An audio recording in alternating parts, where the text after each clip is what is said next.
Boa tarde.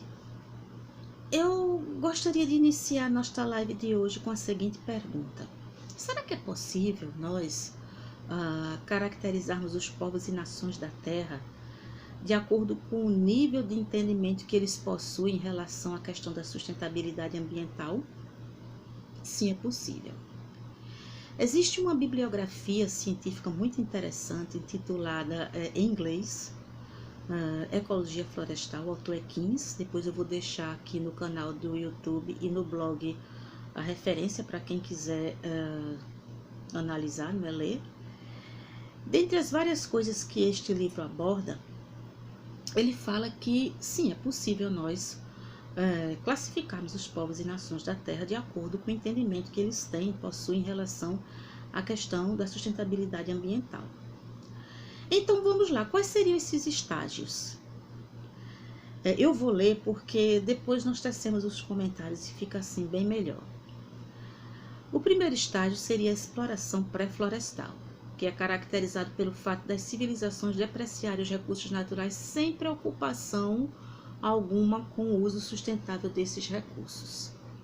Em seguida viria o segundo estágio, que ele chama de silvicultura fase 1, que são as florestas administrativas.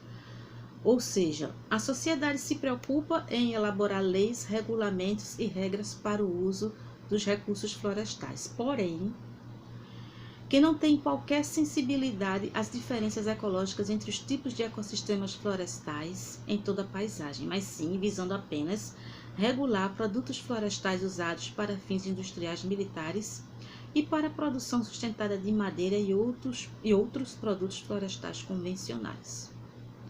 O estágio da silvicultura fase 2, que ele chama de estágio ecológico, não é? Que seria quando a sociedade busca ir mais além dos objetivos da silvicultura da fase 1, procurando assim também realizar o uso sustentado do processo funcional dos ecossistemas e sua produtividade dos produtos florestais convencionais. E o estágio que seria considerado top, né, mais avançado que uma sociedade pode alcançar, seria o estágio da silvicultura fase 3, que ele chama de silvicultura social.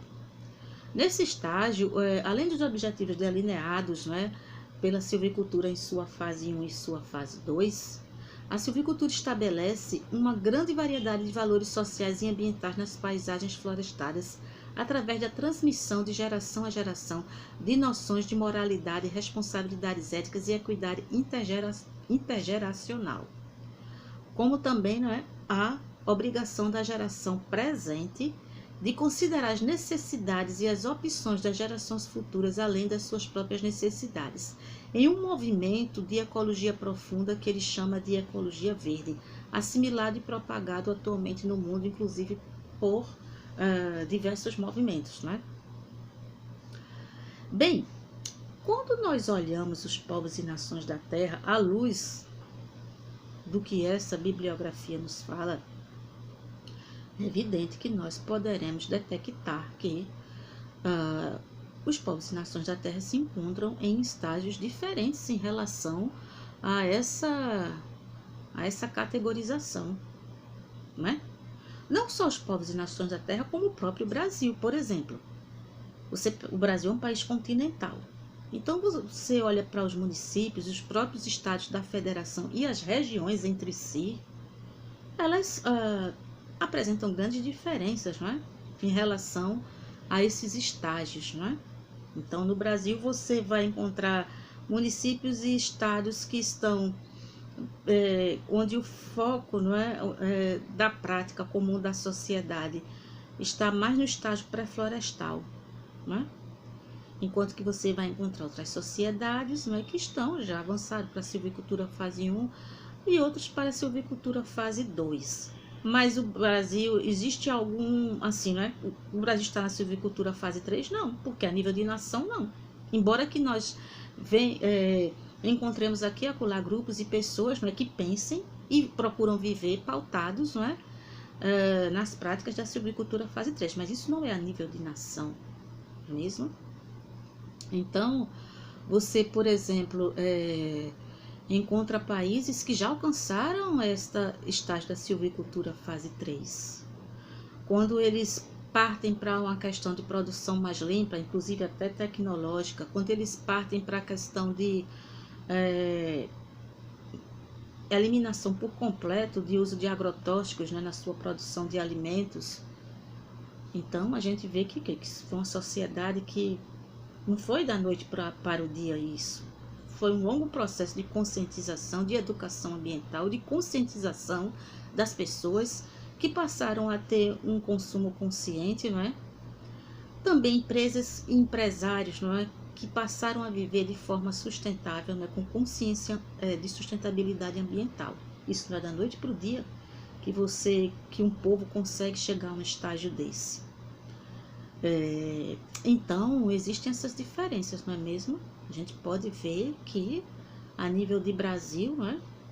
O Brasil é um país continental, e nós podemos detectar as diferenças, não é? Entre os municípios, entre os estados da federação e entre as próprias regiões do Brasil. A mesma coisa podendo se dizer dos povos e nações da terra. Você vai encontrar povos extremamente avançados tecnologicamente, mas em termos de consciência ambiental, estão o quê? No máximo, na fase 1, nem na fase 2 chegaram, embora tenham um grande avanço tecnológico. É aquilo que nós falamos, não é?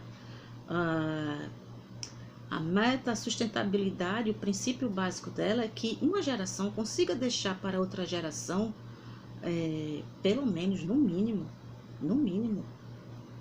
o mesmo estoque de recursos naturais que recebeu da geração que ele antecedeu.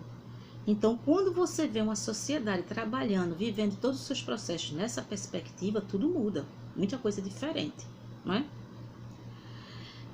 Então, fica aqui, eu espero que aqui e acolá nós podemos entrar mais sobre essa questão da sustentabilidade, né, de práticas, não é? E de debate mais, principalmente debate científico, a respeito da questão da sustentabilidade ambiental. Muita gente vê muito embate aqui e acolá, mas precisamos, tem muita coisa que a gente precisa conversar sobre essa questão, não é? Então fica aí já para vocês, não é? Nesta live de hoje, para vocês perceberem o quanto temos ainda que evoluirmos, não é? Quanto o Brasil e o mundo ainda tem que avançar no sentido dessa temática da sustentabilidade ambiental. Um abraço para todos e todas.